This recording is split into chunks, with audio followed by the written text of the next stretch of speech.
Round 7. Down, but not out.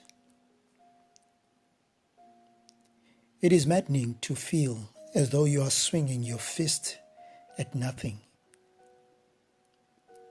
I get more tired hitting the air than I would if my blows actually landed somewhere solid. Squaring up with loss is exhausting. I wanted to fight for my breast, but it was already gone. My punches were just swashes.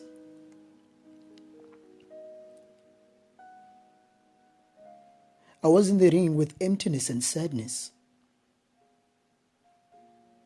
In this round, there isn't even enough anger left to fuel your energy.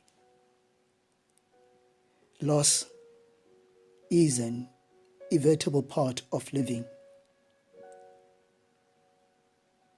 No one had to tell me that. The problem was my heart stubbornly refusing to cooperate with my head.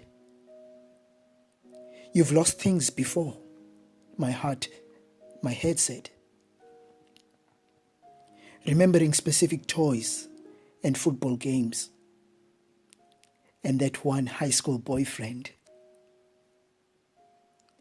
But soaking in the bathtub, gazing down at the mismatch on my chest, my heart says, oh no, nothing like this. It may be just a body, but it's still my body. When you have cancer, you get used to hearing people talk about you in the third person. Most of the time, I just stand there, happily invisible, while they carry on a conversation around me. It's probably easier for others to get the medical facts like news report from someone else, rather than to directly ask you such personal questions. I overheard one woman I don't even know tell someone else in a whispered tone, she lost her breast. She was right. Except she said it in a way that made it sound as if I sat down and forgot where I put it. The word lost, like the word love, has been robbed of its deepest meaning because of its casual, inconsistent way we have employed it. We use the word lost in regard to direction or to describe the outcome of a sporting event. We also use loss for things we don't really lose at all, like temper. I know right where mine is. And we use the word triumphantly for things we want to lose, like weight or few inches around the middle. There are things I might call lost, but they weren't really, because I've never looked for them or missed them where they had gone. A button on the inside of my coat. Someone's phone number I wasn't going to call anyway. Those aren't losses. Misplaced is the grown-up word that is better suited for such things. People say I've misplaced my glasses. It's temporary. It's small. Fairly inconsequential. And most of the time, replaceable. No one would ever say I misplaced my father at an early age. They would sadly say I lost him. Real loss is not temporary. It's not small or inconsequential. It is up close and personal and irretrievable. It changes your life forever.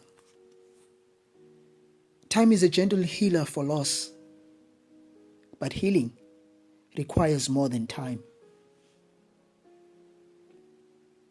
I will still feel the loss of my breast if I get the wonderful chance to be 75. No, the loss won't change, but my perspective on it will. It already has. You don't think you can live without something until you have to.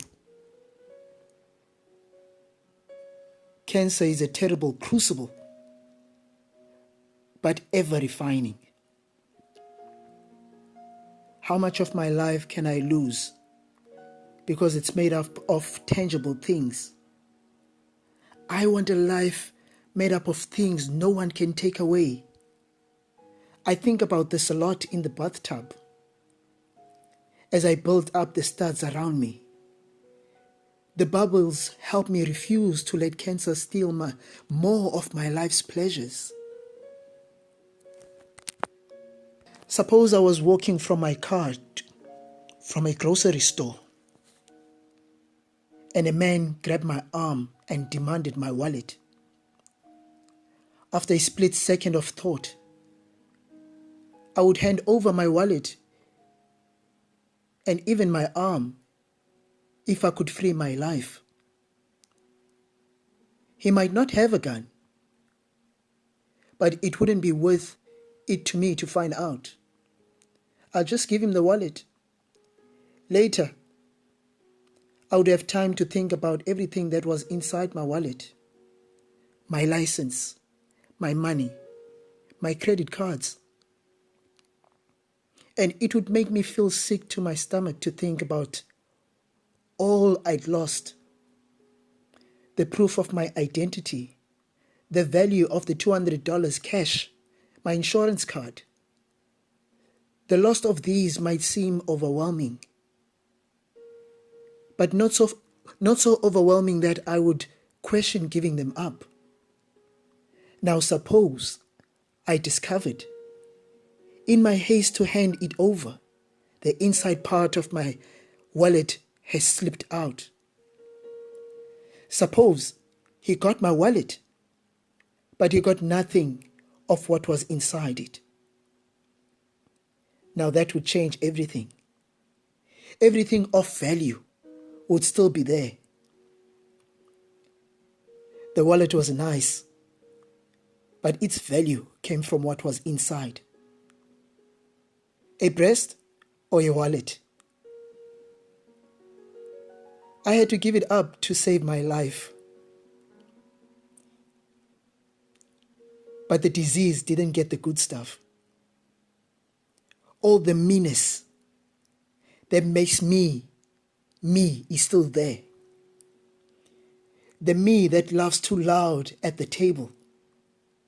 The me that cries at sad movies. The me that believes love changes everything. The cancer thief took my breast,